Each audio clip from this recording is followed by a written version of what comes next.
हिंदी में यूपीएससी की तैयारी से संबंधित प्रोग्राम्स को देखने के लिए सब्सक्राइब करें स्टडी IQ IAS हिंदी। आप सभी का एक बार पुनः स्वागत है स्टडी IQ IAS के हिंदी ऑनलाइन प्लेटफॉर्म पर। मेरा नाम है अभिषेक कुमार।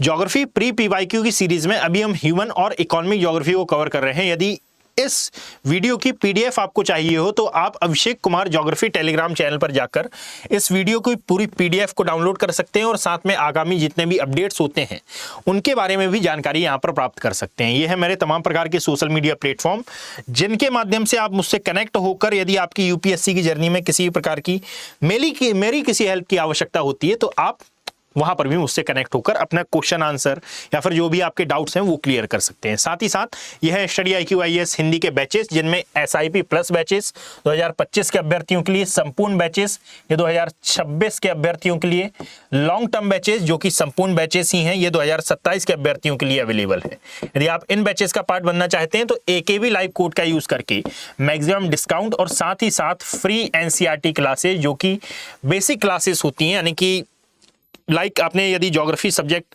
पढ़ना स्टार्ट किया है तो डायरेक्ट एडवांस में ना जाकर यदि आप पहले बेस क्लियर कर लेते हैं तो ये काफ़ी ज़्यादा अच्छा माना जाता है। उस सब्जेक्ट के प्रति आपके मन में विचार उत्पन्न हो जाते हैं कि भाई इस सब्जेक्ट को पढ़ना कैसे है, इसके कितने डायमेंशन होते हैं। तो AKB लाइव कोड का यूज़ करने पर ये तमाम प्रकार के बैचेस के साथ आपको NCERT क्लासेस अर्थात हर एक सब्जेक्ट की basic classes free of cost मिलेंगी। AKB लाइव कोड का यूज करने पर आपको 2025 के बैचेस 5,999 रुपए। यहां पर सिल्वर, गोल्ड और प्लेटिनम 3 प्रकार के बैचेस हैं जिनमें से सिल्वर का प्राइस है 9,999 रुपए। यहां पर प्लेटिनम का प्राइस है 2027 के अभ्यर्थियों के लिए 34,999 रुपए। अंतिम तिथि इस 2027 के बैच की 21 फरवरी यानी कि आज है, इसकी है 28 फरवरी और 28 फरवरी एडमिशन की लास्ट डेट है। बैचेस प्रारंभ नहीं हो रहे हैं, एडमिशन की लास्ट डेट है।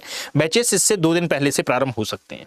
साथ ही साथ ये है SIP प्रोग्राम की अंतिम तिथि अर्थात 28 फरवरी सुबह 8 बजे वाले ये बैचेस हैं। तमाम बैचेस की क्लासेस अलग अलग समय पर लगती हैं, तो एक बार समय को आप डिस्क्रिप्शन बॉक्स में जाकर देखें कि वहां पर आपके अकॉर्डिंगली कौन सा समय एप्रोप्रिएट माना जाएगा।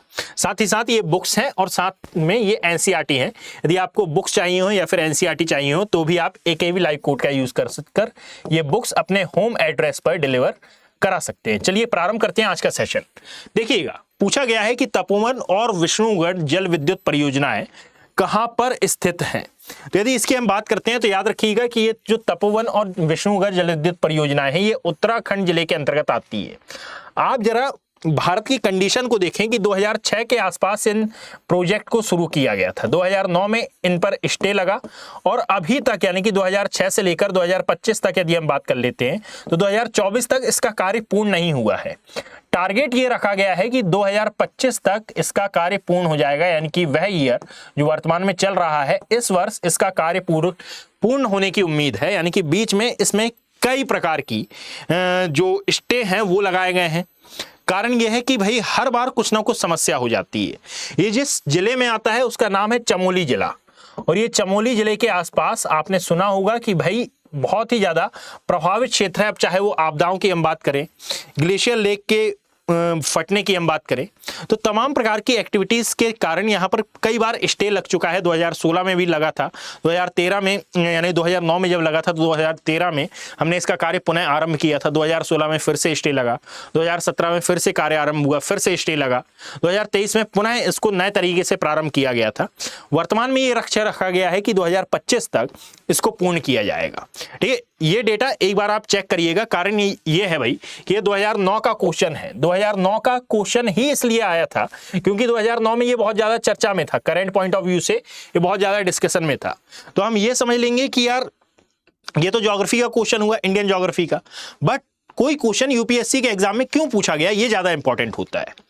इसके पूछे जाने का मेन कारण था कि 2009 में इस पर स्टे लगाया गया था, इसीलिए क्वेश्चन आया था। तो क्या ये क्वेश्चन रिपीट होगा? जी हाँ, बिल्कुल हो सकता है क्योंकि 2025 में फिर से चर्चा में है कि भाई बहुत लंबे समय से इसको देखा जा रहा है और कभी ना कभी कुछ ना कुछ व्यवधान आ जाते हैं इसके यानी इसके क्रियान्वयन में। तो अभी वर्तमान में ये चर्चा में है और कहा जा रहा है कि 2025 तक इसको पूर्ण किया जाना ही चाहिए, क्योंकि बहुत लंबा समय अंतराल एक बीत चुका है। लगभग आप सोचें कि 20 साल होने वाले हैं। 2026 में इस योजना को, इस प्रोजेक्ट को 20 साल कंप्लीट हो जाएंगे। आफ्टर दैट यहां पर नेक्स्ट क्वेश्चन आता है, निम्नलिखित में से, तो इसका सही उत्तर है उत्तराखंड। निम्नलिखित में से किस नदी पर टेहरी जल विद्युत परिसर स्थित है? भाई बिल्कुल सिंपल सा आंसर है कि भागीरथी नदी पर ये स्थित है ना। टेहरी जल विद्युत परियोजना के बारे में हमने बहुत बार सुना है। ये संपूर्ण भारत की सबसे बड़े जल संयंत्रों में से एक मानी जाती है ये टेहरी, और इसीलिए ये अक्सर चर्चा में भी रहती है। खैर करंट सिनेरियो में ये अभी तो चर्चा में नहीं है, 2009 का ही ये क्वेश्चन था। चलिए आगे बढ़ते हैं, यानी कि उसी के आसपास के क्वेश्चन इन्होंने रिपीट किए थे। एक और देखते हैं, निम्नलिखित में से कौन सा खनिज छत्तीसगढ़ राज्य में प्राकृतिक रूप से पाया जाता है? तो भाई छत्तीसगढ़ में यदि हम ज्योग्राफिकली इसको डिवाइड करते हैं तो यहाँ पर मौजूद है दंडकारण्य का पठार। दंडकारण्य के पठार के ही दक्षिणी भाग में आप पाएंगे कि यहीं पर आपको दिखाई देता है बस्तर का पठार, और इसमें ये जो बस्तर का पठार है ये भारत का एकमात्र एरिया है जो कि अपने टिन के भंडार के लिए जाना जाता है। दंतेवाड़ा इसका एक स्थान है जहां पर टिन का प्रोडक्शन हुआ करता है। ठीक है, तो भारत में एकमात्र स्थान है जहां जो कि जाना जाता है टिन के प्रोडक्शन के लिए। परंतु क्या अन्य जो खनिज है यहाँ पर प्रेजेंट नहीं है? भाई हर एक प्रकार का खनिज आपको इस छत्तीसगढ़ राज्य में देखने के लिए मिलेगा। मतलब कि पूछा गया है, नीचे दिए गए कूट का प्रयोग करके सही उत्तर चुनिए 1, 2, 3 और 4। ये क्यों मिलता है? क्योंकि असल में जो छत्तीसगढ़ राज्य है यहाँ की जो चट्टानें हैं ये आर्केन क्रम की भी हैं, और साथ में आर्केन तो कम ही है परंतु धारवाड़ क्रम की चट्टानें यहाँ पर आपको ज्यादा देखने के लिए मिलेंगी। बेसाल्टिक भी मिलती है, परंतु यदि चट्टानों का आपने क्रम पढ़ा हो और भारत में चट्टानों के वर्गीकरण पर यदि आपने गौर किया हो तो शायद आपको मालूम होगा कि भाई एक ही प्रकार की चट्टान कई एक एरिया में विद्यमान हो सकती है। टोटल नंबर ऑफ आपको 7 या 8 प्रकार की चट्टानें भारत में मौजूद दिखाई देती है, जैसे कि आर्केन, धारवाड़, कडप्पा, दक्कन ट्रैप, गोंडवाना क्रम की चट्टानें, विंध्यन क्रम की चट्टानें, तृतीयक चट्टानें और द्वितीयक चट्टानें। ये अलग अलग प्रकार की रॉक्स, अलग अलग प्रकार की चट्टानें आपको भारत के अलग अलग एरिया में मिलती हैं। नो डाउट कि ये जो दंडकारण्य का पठार है ये दक्कन के पठार का ही विस्तार माना जाता है। यानी कि एक प्रकार से यदि मैं डिस्कस करना चाहूं तो भाई ये है हमारा भारत का मैप, और यदि आप भारत के मैप को देखते हैं जस्ट अ सेकेंड, ये Sikkim that is north east India वाला सेक्शन। आफ्टर दैट ये है हमारा जम्मू कश्मीर, पंजाब, राजस्थान, गुजरात वाला एरिया। जब आप नीचे की ओर आते हैं तो ये है हमारा भारत वाला एरिया। जब आप इस एरिया को देखेंगे ना तो आपको मालूम चलेगा कि असल में ये है हमारा दंडकारण्य का पठार। यहाँ पर आता है महाराष्ट्र का पठार यानी कि दक्कन का पठार। ये पूरा का पूरा दक्षिण भारत में जो दक्षिण भारत में जो पठारी भाग है ये दक्कन के पठार का ही विस्तार माना जाता है। तो इस कारण से आप ये जरूर कह सकते हैं कि ये जो दंडकारण्य है ये दक्कन के पठार का ही विस्तार है, परंतु दोनों की जो क्लाइमेटिकल कंडीशन है, जो जलवायु क्षेत्र है, ये पृथक पृथक है, और इसीलिए यहां पर पाई जाने वाली चट्टानें भी कई स्थानों पर पृथक पृथक है। तो यहां पर जो चट्टानें पाई जाती हैं वो धारवाड़ और साथ में कडप्पा से बहुत ज्यादा मेल खाती हैं, और कहा जाता है कि भाई कर्नाटक में मौजूद जो धारवाड़ चट्टानें हैं और दंडकारण्य पठार पर ये जो धारवाड़ चट्टानें पाई जा रही हैं ये बहुत ही ज्यादा समृद्ध चट्टानें होती हैं खनिजों के परिप्रेक्ष्य में। और यही कारण है कि भाई ये जो छत्तीसगढ़ वाला क्षेत्र है इसको खनिजों के दृष्टिकोण से बहुत ही ज्यादा समृद्ध माना जाता है। हर एक प्रकार का खनिज आपको यहाँ पर देखने के लिए मिलेगा, और इसीलिए जब हमारे यहाँ 1991 में LPG अर्थात लिबरलाइजेशन, प्राइवेटाइजेशन और ग्लोबलाइजेशन, उदारीकरण, वैश्वीकरण और निजीकरण आया, तो उसमें जो महत्वपूर्ण भूमिका निभाई मध्य भारत के क्षेत्र में वो छत्तीसगढ़ राज्य ने निभाई। MP और मध्य प्रदेश और छत्तीसगढ़ का जब विभाजन हुआ तो सबसे बड़ी बात ये निकल के आती है कि भाई क्या कारण था कि MP के पास गया तो फॉरेस्ट एरिया यानी कि जो वन क्षेत्र था वो ज्यादा गया, और जो छत्तीसगढ़ वाला रीजन था इसके पास खनिज संपदा यानी कि जितने भी स्टील प्लांट्स थे वो गए। तो इसका सबसे महत्वपूर्ण कारण था वहां पर पाई जाने वाली चट्टानें और छत्तीसगढ़ की भौगोलिक अवस्थिति, ये सबसे इंपॉर्टेंट रोल थे। और छत्तीसगढ़ की जो भौगोलिक अवस्थिति है वहां पर आपको खनिजों की प्रधानता देखने के लिए मिलेगी, इसीलिए तमाम प्रकार की जितनी भी इंडस्ट्री, जितने भी उद्योग लगाए गए वो छत्तीसगढ़ वाले सेक्शन में लगाए गए। कई लोग मूर्खों जैसी बात कर देते हैं कि भाई उस समय की जो गवर्नमेंट थी उस गवर्नमेंट ने यहाँ पर पक्षपात किया और पक्षपात के द्वारा छत्तीसगढ़ में वही क्षेत्र में लाए गए जहां पर वन क्षेत्र ज्यादा था, और मध्य प्रदेश में वो क्षेत्र में लाए गए जहां पर वन क्षेत्र ज्यादा था। छत्तीसगढ़ को इंडस्ट्री दे दी गई। मध्य प्रदेश के साथ ऐसा क्या गुनाह हुआ भाई? भौगोलिक क्षेत्र की यहां पर महत्वपूर्ण भूमिका है। कल को यदि मध्य प्रदेश का एक क्षेत्र महाकौशल के रूप में अलग हो जाता है तो महाकौशल में जो जो जिले शामिल होंगे वहां पर बट ऑब्वियस है कि जो जो इंडस्ट्रीज आ रही होंगी, जो जो वन क्षेत्र आ रहे होंगे, उनके नाम से वो क्षेत्र जाना जाएगा। इसमें किसी भी गवर्नमेंट की भूमिका नहीं होती, भौगोलिक क्षेत्र पर ही डिपेंड करता है। ठीक है, तो इस क्वेश्चन के अकॉर्डिंगली यदि हम चलें तो यहां पर 1, 2, 3 और 4 ये बहुत ही ज्यादा यानी सही आंसर माना जाएगा। और साथ में इस क्वेश्चन के कितने डायमेंशन हो सकते हैं इस हिसाब से मैंने तमाम बातें यहां पर बोली हैं। निम्नलिखित में से कौन सा युग्म सही सुमेलित है? ठीक है, चलिए देखते हैं। दमनगंगा, नो डाउट ये गुजरात में है, एक नदी है जिसको कई बार हम दावन नाम देते हैं, दावन या फिर दावान इसको नाम दिया जाता है, इसी का दूसरा नाम है दमन गंगा। ठीक है, ये निकलती है पश्चिमी घाट से और अपना जल विसर्जित करती है अरब सागर में। गुजरात में ये स्थित है, बिल्कुल सही है।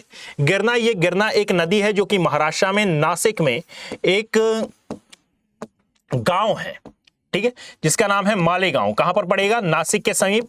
यहां पर एक प्रकार की सिंचाई परियोजना है, याद रखिएगा ये इरिगेशन प्रोजेक्ट है, यानी कि सिंचाई परियोजना की बात की गई है और यहां पर उनके नाम दिए गए हैं।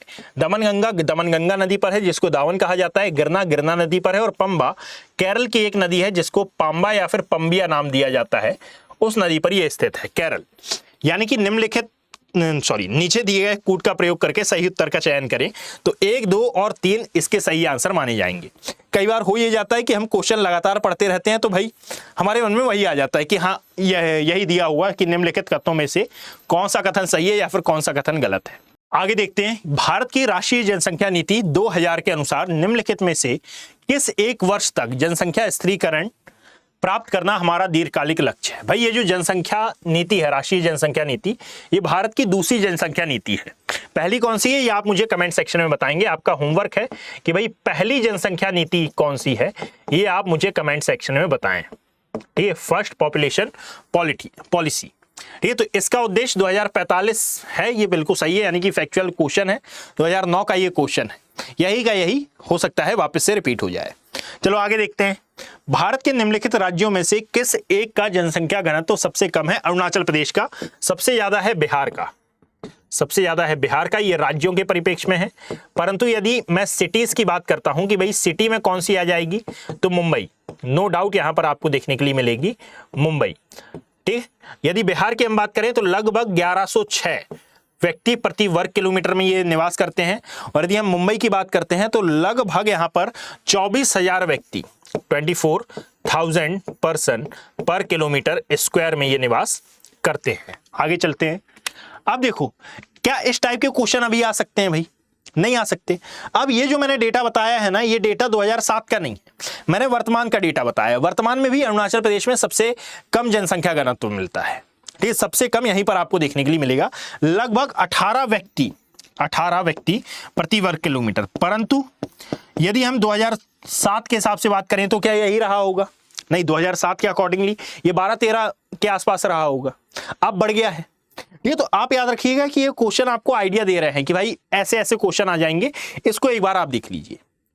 ठीक है, क्योंकि 2007 और 2025 के बीच में जो 18-17 साल का गैप है, यूपीएससी यहां पर 2 बार चेंज हो चुका है।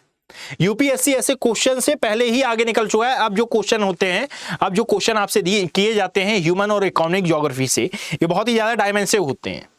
ठीक है, अब हमसे बन इसलिए जाते हैं क्योंकि एक्चुअल में ये या तो करंट से कनेक्टेड होते हैं या फिर ज्योग्राफी से डायरेक्टली कनेक्टेड होते हैं। जैसे खनिजों की हमने बात की, तो खनिज हम इंडियन ज्योग्राफी में पढ़ते हैं, भले ही खनिज वाला चैप्टर ह्यूमन ज्योग्राफी में काउंट किया जाता है। जब आप ज्योग्राफी जीएस के पर्सपेक्टिव से पढ़ते हैं, ऑप्शनल की बात मैं नहीं कर रहा, जब आप ज्योग्राफी जीएस के पर्सपेक्टिव से पढ़ते हैं तो वहां पर केवल और केवल 3 डायमेंशन आते हैं। एक है फिजिकल ज्योग्राफी, फिजिकल ज्योग्राफी में आता है जियोमॉर्फोलॉजी, क्लाइमेटोलॉजी, ओशनोग्राफी, और एक आती है इंडियन ज्योग्राफी। ये 4 पार्ट्स में हमारी ज्योग्राफी खत्म होती है। वर्ल्ड ज्योग्राफी में लोग कंफ्यूज होते हैं, तो वर्ल्ड ज्योग्राफी जैसा यूपीएससी में वो जो हम फिजिकल ज्योग्राफी पढ़ रहे हैं ना, वही होता है, उसी के अंदर वर्ल्ड ज्योग्राफी इन्वॉल्व होती है, और इसी के अंदर आप खनिजों का अध्ययन करते हैं। और जब आप खनिजों का अध्ययन कर रहे हैं तो वास्तविकता में आप ह्यूमन ज्योग्राफी, इकोनॉमिक ज्योग्राफी का अध्ययन कर रहे हैं।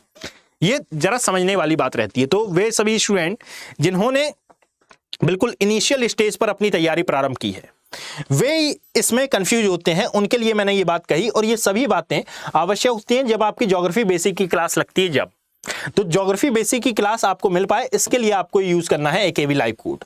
चलिए आगे बढ़ते हैं। ये इसमें क्या पूछा गया है, निम्नलिखित में से कौन सा पदार्थ केरल के कई भागों की समुद्र तटीय बालू में पाया जाता है। भाई समुद्र तटीय बालू की ये बात कर रहा है, और यदि इसकी हम बात करें तो इसमें इल्मेनाइट बिल्कुल पाया जाता है, जिक्रोन पाया जाता है, सिलिमेनाइट ये भी पाया जाता है, टंगस्टन ये नहीं पाया जाता। केरल का एक जिला मिलेगा आपको कोल्लम, ना कोल्लम या फिर कई यहां पर लिखा होता है कोल्लम, दोनों ही गलत नहीं है। ये कोल्लम में ये तीनों ही प्रकार के जो एलिमेंट्स हैं ये देखने के लिए मिलेंगे। टंगस्टन नहीं मिलता है ना, टंगस्टन तटीय क्षेत्र में नहीं मिलता, ऐसा नहीं है कि नहीं ही मिलता है, तटीय क्षेत्र में नहीं मिलता, अर्थात समुद्री बालू में, समुद्र तटीय बालू ये प्रेजेंट दिखाई नहीं देता। नीचे दिए गए कूट का प्रयोग करके सही उत्तर का चयन करें, यानी कि 1, 2 और 3 हमारा सही उत्तर माना जाएगा। 2006 का ये क्वेश्चन है। आगे बढ़ते हैं भाई। सूची 1 और सूची 2 से सूची 1 को सूची 2 से सुमेलित कीजिए और सूचियों के नीचे दिए गए कूट का प्रयोग करके सही उत्तर चुनिए। तो एक में दिया गया है हस्तशिल्प केंद्र और दूसरी जगह दिए गए हैं राज्य। अब यदि मान लीजिए आपको नहीं ही पता है कि भाई ये कहां पर आता है, तो पहले जो पता है उसके बारे में हम पढ़ लेते हैं भाई। ऐसा जरूरी थोड़ी कि आपको नंबर 1 से ही स्टार्ट करना है। आप यहां पर एलिगेशन मेथड लगा लो कि भाई यहां पर एक काम करो, आप जो पता है ना उसके अकॉर्डिंगली आप ऑप्शन ढूंढना चालू कर दो। जैसे पासी घाट बहुत ज्यादा चर्चा में रहा है, पासी घाट आता है अरुणाचल प्रदेश में, ये आपको अरुणाचल प्रदेश में देखने के लिए मिलेगा। और अरुणाचल प्रदेश कहां पर है, फर्स्ट नंबर पर, यानी कि तीसरे का पहला है यहां पर। तो तीसरे का पहला कहां पर है ये, क्योंकि पासीघाट हमको पता ही है कि जो सियांग वैली प्रोजेक्ट वर्तमान में चर्चा में है, तो पूर्वी सियांग जो क्षेत्र है वहां पर आपको देखने के लिए मिलेगा, अर्थात पूर्वी सियांग जिले के समीपवर्ती क्षेत्र में ये आपको दिखाई देता है पासीघाट। इस हिसाब से ये सही माना जाएगा। अब बाकी का देख लो, यानी कि 4, 2, 1, 3, बाकी में 1 3 सी का 1 था क्या, नहीं था, तो option number 4 is the right answer. यानी कि कई बार यदि हमको क्वेश्चन नहीं भी बन रहा है तो थोड़ा संयम के साथ यदि हम वहां पर फैसले लें और संयम के साथ क्वेश्चन को देखें तो क्वेश्चन के अंदर आंसर छुपा होता है, बस उसको अच्छे से देखने की आवश्यकता है।